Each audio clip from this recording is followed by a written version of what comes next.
I'm now single. I broke up with my boyfriend because he lacks critical thinking. He lacks deep depths of deep conversations. He lacks the will to want to even open up to deep conversations. Listen,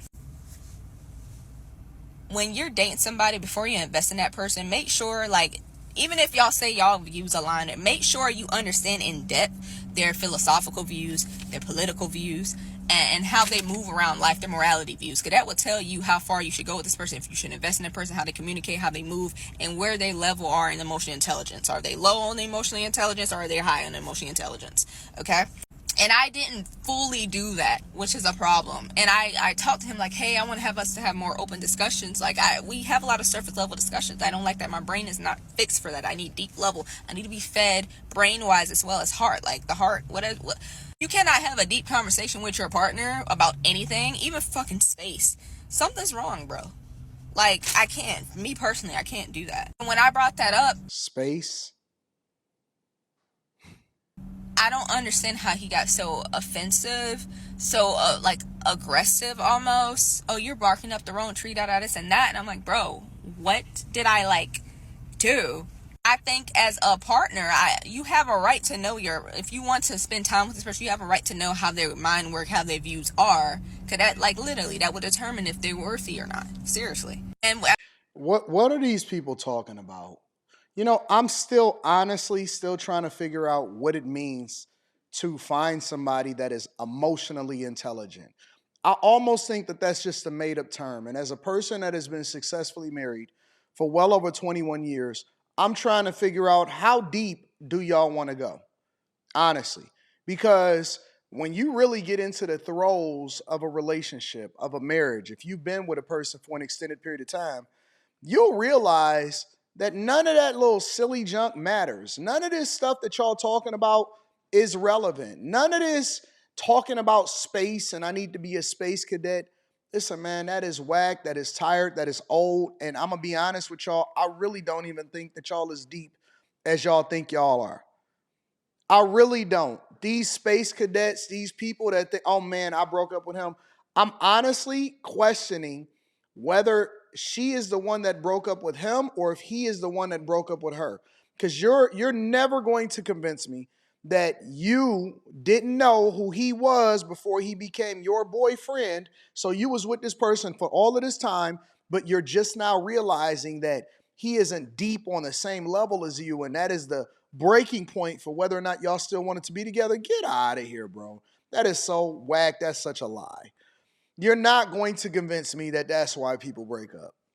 Of all of the things that I've seen, and I've talked to probably thousands of people at this point when it comes to coaching, conversations, in person panels, meeting with people, doing shows, Patreon meetups, all of that.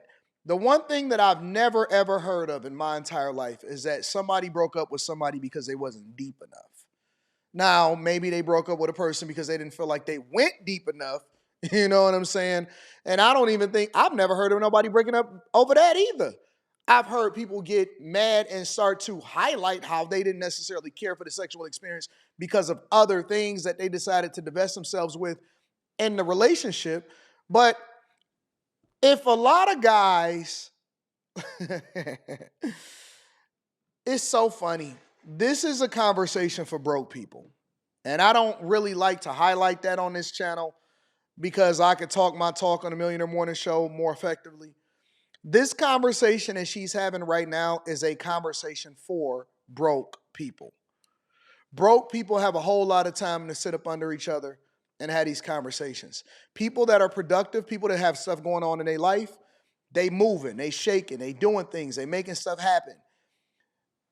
A lot of times, people spend too much time under each other, and that is one of the reasons why you see the division, the clashing, right? Because it's too much talking, too much conversation, not enough action, not enough fun. The way that I gauge a relationship, and I'm not talking about a relationship when it comes to people in a relationship, that counts too, but not only that, but also the relationships that you have with your friends, the relationships that you have with family, the relationships that you have with colleagues. The way that I gauge how great a relationship is is how much you spend time disagreeing. Because I have this philosophy where I'm going to spend 98, 99% of my time on the thing that I love about you, on the thing that's exciting about you, on the thing that we could be productive about. And I'm going to spend 1 or 2% of the time on things that I don't necessarily care about. So overwhelmingly, I just want to have a good time. I just want to have fun. I just want to meet up and have a great time. All of this other stuff, I could be overly deep, overly conceptual. I could break down things, and you know who I am. I can break down things on a level, whether you're talking about spirituality, because I read all the time when it comes to my Bible and my word. I can go into business philosophies and implementation, agile methodology, information technology, AI machine learning. I can deep dive into all of that. So I want you to remove the whole concept that you are deep because you think that you're deep. But I don't want to do that with you. I am interested in having a good time. Everything is not a deep dive, deep talk relationship philosophy, in my opinion. Let's hear the rest of what she got to say. After the heated, I was like, you know what? I need space. It was only like 2 days. I Need wanted to space. analyze, okay, where did I went wrong? Why did he got so offended? I do not understand. Right? And ever since that, he gave me the cold shoulder. Oh, I was pissed out at this and that. I'm like, well, I wish you talked to me instead of just shutting me out. And for the past few weeks, like, literally not talking to me, not communicate with me, none of that. And I finally got fed up. I'm over here being patient for a fucking fool. I can't do it. I'm about to be 25 in December. I don't got fucking time, Joe. I don't. You're a child. I get it now. She's young. Brain probably isn't fully developed. That's why she had this philosophy. I get it. All right. Makes sense now. She said, I'm about to be 20. I thought she was about to say, I'm about to be 40 or something.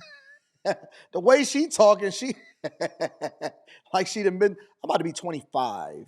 You know what I'm saying? Okay. All right. Got a lot to learn. Like, it's very disturbing to my soul because I'm like, listen, I've been being patient. If you think I'm about to run behind you, when I'm an ambitious person that got so much going on, there's so much in the future that's literally at me, coming to me, growing, breaking family generations of curses, of cycles. You really think I'm about to, like, no, bro, I got too much. I got too much I gotta do. I got too much I gotta do. She hurt. She bent out of shape because it sounded like either he broke up with her or he really didn't care whether or not she left or not. And that's why she's on the internet venting. And this is why you guys sent me the video. Gotcha. I cannot sit here and bullshit and ring around the rosies with you. I can't do it. And like, one of the main problems in our relationship was that he was very emotionally immature. Like, you have those deep in depth conversations. Don't try to like don't try to be scared to go deep in it. Go deep in it. Like I said, it will tell you how that person moves. It tell you how that person works. It tell you how that person views life. Where it gives you a prediction of where they could be. You know. Also, I would say that I was with a person that was in fear of growing and in fear of enhancing one's knowledge because they want to conform to a society that does not conform, right? And who was honestly not confident in his identity nor his like being especially as a marginalized person, right? I just feel like I wasted time. I wasted so much time. It's not even funny. I wasted so much. And I'm like really mad at myself for it. And I like cannot forgive myself for it. Cause like, why? Why? As a marginalized person, I'm going to leave this one for y'all. I always like to link back to the content creator because it's the right thing to do, regardless of whether I agree or not. Make sure you guys tap into the Patreon. Link is in the description. Teach Henley 40% off your first order, 20% off for life as a marginalized person. Got it.